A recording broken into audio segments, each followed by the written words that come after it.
By September 1988, a movement for change to benefit millions of Americans with disabilities had reached Capitol Hill, and one man was the motivating force. 36 million Americans deciding it's time for us to stand up for ourselves,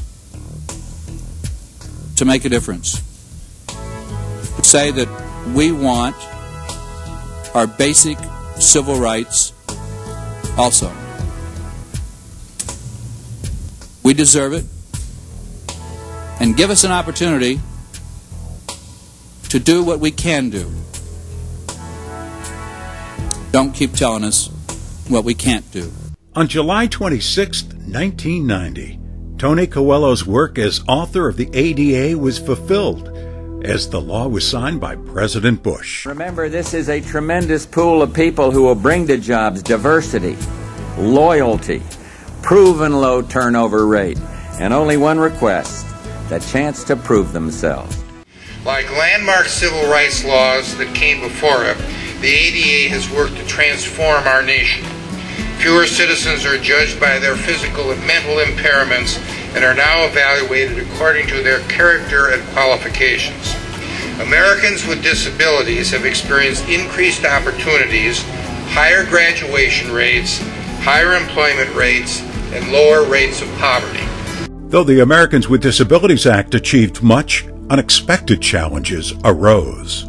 The Supreme Court decided that people like me who have epilepsy were not covered by the act that I had written and put in. I was a little shocked and surprised, and we started working on correcting that.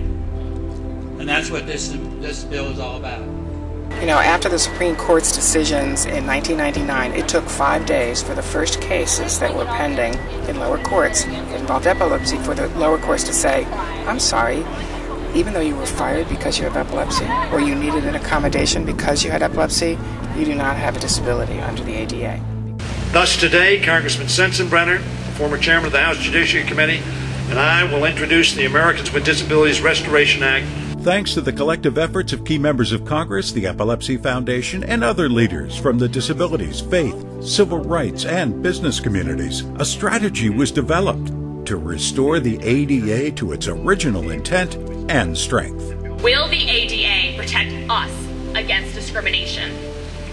If we face discrimination, will we be able to have a fair hearing based on determining whether or not we were discriminated against on the basis of a disability? Or will I be left outside the courtroom because our disability is sometimes controlled by medication? Will I be told that I am in fact not disabled enough?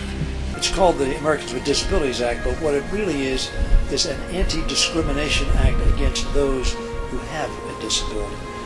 And we have brought millions of our fellow citizens who were previously shut out back where they belong and back where we need them under the ADA's protection. We're saying no to second-class citizenship. And we're saying yes to the 4 pillars of the Americans with Disabilities Act. Equality of opportunity, full participation, independent living, and economic self-sufficiency. Today we're celebrating the end of an 18-year journey. This is a milestone on that journey.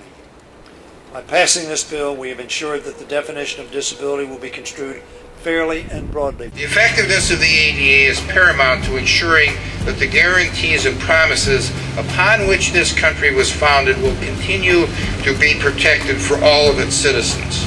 Thanks to our leaders in Congress, I don't have to worry that my epilepsy will get in the way of my career goals in the future.